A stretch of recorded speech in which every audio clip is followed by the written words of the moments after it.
Hello बच्चों। देखो SOL में ना आप फाइनेंशियल मैनेजमेंट एक सब्जेक्ट पढ़ते हो और उसमें काफी थ्योरी के क्वेश्चंस जो है आते रहते हैं। इंपॉर्टेंट क्वेश्चंस है, आते जाते हैं उसमें।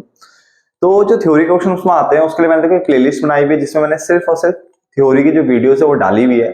जितने भी इंपॉर्टेंट वीडियोस है सारे मैंने उसमें कवर कर रखी है। और एक तो छोटे टॉपिक छूट रहे थे, मैं उनको भी कवर कर रहा हूँ, जैसे फाइनेंशियल मैनेजमेंट के ऊपर कि फाइनेंशियल मैनेजमेंट होता क्या है। नंबर 2, इसके अंदर जो डिसीजंस होते हैं उनके बारे में। तो ज्यादा डीपली मैंने नहीं लिखा है, बस ऊपर ऊपर से लिखा है ताकि इतना भी अगर आपको पता हो तो आप इजीली ये वाला क्वेश्चन अटेंड कर सकते हो। इसमें डिसीजंस के बारे में पूछने को आता है कि जो आप फाइनेंशियल मैनेजमेंट के अंदर जो है जो फाइनेंशियल डिसीजंस लेते हो तो उसमें कौन कौन से डिसीजंस कवर होते हैं और उनके बारे में पूछ लेता है। ठीक है, तो ऊपर ऊपर से लिखा है, इतना मैंने कंटेंट आपके लिए लिखा हुआ है। बाकी आप बना करके आगे और बढ़ा सकते हो उसको। क्लियर है, कोई दिक्कत तो नहीं।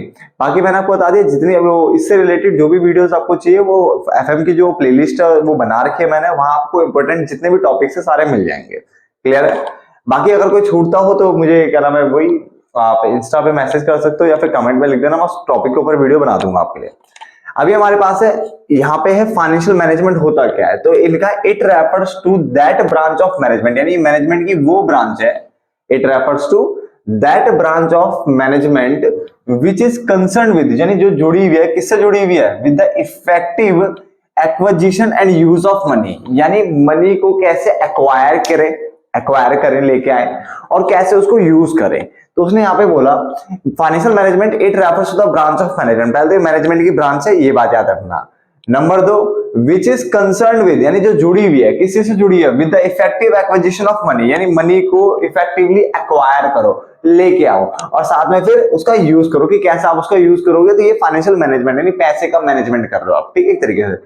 इसके अंदर बेटा फाइनेंशियल डिसीजंस की अगर हम बात करें तो यहाँ पे 3 तरह के डिसीजंस की यहाँ पे बात होती है। पहला है फाइनेंसिंग डिसीजन, दूसरा है इन्वेस्टमेंट डिसीजन और तीसरा है डिविडेंड डिसीजन। ये 3 डिसीजन इसके अंदर आते हैं, जिसमें अगर हम पहले की बात करें फाइनेंसिंग डिसीजन की अगर हम बात करें तो it refers to the determination, यानी ये उसकी बात कर रहा है as to how the total funds, यानी जो total funds required by the business है। इसने बोला हाउ, कैसे, जो total funds required by the business, यानी बिजनेस को जितने पैसे की जरूरत है उसे आप ऑब्टेन करोगे from various long term sources से।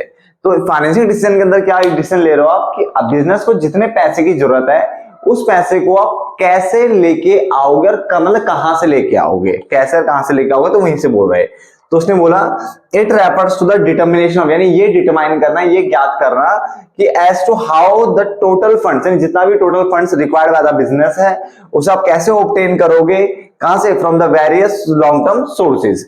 उसके बाद आता है इन्वेस्टमेंट डिसीजन। अब पहले वाले डिसीजन में आपने फंड एक्वायर कर लिया, लेके आ गए, अब उस पैसे को रखे रखना है क्या, नहीं, हम उसको यूटिलाइज करेंगे। तो वही लिखा हुआ है it refers to deciding about, यानी यहाँ पे ये डिसाइड किया जाता है कि how the funds are invested, यानी कैसे आप फंड्स को इन्वेस्ट करोगे इन डिफरेंट एसेट्स, यानी अलग अलग एसेट्स में कैसे आप इसको इन्वेस्ट करोगे so that they are able to earn, ताकि वो ज्यादा से ज्यादा क्या लेके आ सके, हाईएस्ट पॉसिबल रिटर्न कमा सके। तो आप उसको कैसे डिफरेंट डिफरेंट एसेट्स में लगाओगे कि वो आपको ज्यादा से ज्यादा क्या दे, पॉसिबल रिटर्न्स दे। ठीक है ना। तो अगर हम पहले पेज की अगर हम बात करें, मतलब पहले साइड की अगर हम बात करें तो वहां पे हमने पढ़ा कि फाइनेंशियल मैनेजमेंट जो है वो ब्रांच ऑफ मैनेजमेंट है जो कि कंसर्न है, कंसर्न मतलब जुड़ी हुई है किससे, with the effective acquisition of money and use of money, यानी लेके आना उसको यूज करना। ठीक है, ये इफेक्टिव वे में होना चाहिए। इसके अंदर 3 डिसीजन, फाइनेंशियल डिसीजन हमारे 3 होते हैं। पहला फाइनेंसिंग, दूसरा इन्वेस्टमेंट, तीसरा डिविडेंड। फाइनेंशियल डिसीजन 3 होते हैं, फाइनेंसिंग, इन्वेस्टमेंट और डिविडेंड डिसीजन। ठीक है ना। फाइनेंसिंग डिसीजन में मैंने क्या बताया कि it refers to the determination of, यानी यहाँ पे आप डिटर्मिनेशन करते हो किसका, as to how the total funds required by the business, यानी बिजनेस को जो पैसों की जरूरत है उसको वो कैसे will be obtain from the various long term sources से कैसे उसे ऑब्टेन करेगा। जबकि इन्वेस्टमेंट डिसीजन में मैंने बताया it refers to deciding about, यानी यहाँ पे डिसाइड करना कि about the how the funds are invested, यानी कैसे आप पैसे को इन्वेस्ट करोगे किसमें, इन डिफरेंट एसेट्स में, अलग अलग एसेट्स में, so that they are able to earn, ताकि वो कमा सके हाईएस्ट पॉसिबल रिटर्न। किसके लिए, इन्वेस्टर्स के लिए। भाई इन्वेस्टर तो इन्वेस्ट करता है ना, तो उसके लिए हाईएस्ट पॉसिबल रिटर्न कमा सके, यहाँ पे देखना है। तो पहले में पैसा आप एक्वायर किया, दूसरे में पैसे को आपने इन्वेस्ट किया ताकि आप पॉसिबल हाईएस्ट पॉसिबल रिटर्न कमा सको। अब तीसरा है डिविडेंड डिसीजन। अब आपने कमा लिया, यानी कंपनी ने पहले लोगों से पैसा ले लिया, फिर उसको इन्वेस्ट किया, वहां से पैसा कमा लिया, ये दो चीज हो गई। अब तीसरे में डिविडेंड डिसीजन में है कि it refers to the determination of, यानी यहाँ पे आप डिटरमाइन करते हो कि how much part of earning, यानी जो तुमने कमाया है उसका कितना पार्ट आपको क्या है डिस्ट्रीब्यूट कर देना है अमंग द शेयर होल्डर्स, यानी शेयर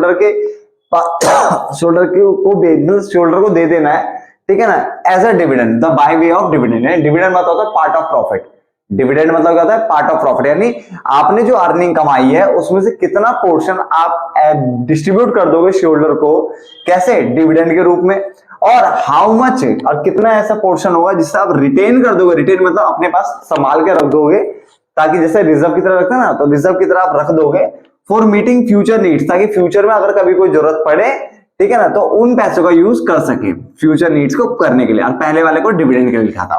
तो इसमें मैंने क्या बोला कि ये डिटरमाइन करना कि how much part of earning, यानी जो आपने कमाया है, जैसे मान लो मैंने 1000 मतलब मान लो 1000 रुपए कमाया है, या 1 लाख मान लो, चलो 1 लाख रुपए कमाया, ठीक है ना, तो 1 लाख रुपए कमाया तो उसने लिखा should be how much part of earning should be distributed among the share holder, तो उसमें से कितना पोर्शन में as a dividend by the way of dividend में बांट दूंगा। तो मान लो मैंने उसमें से 60,000 रुपए बांट दिए शेयर होल्डर को, क्लियर, शेयर होल्डर कंपनी के मालिक होते तो उनको तो डिविडेंड देना था, तो दे दिया मान लो मैंने। और फिर उसने बोला how much should be retain, और कितना रिटेन कर दिया मैंने 40, तो 60 मैंने बांट दिया, 40 मैंने रख दिया, ठीक है ना।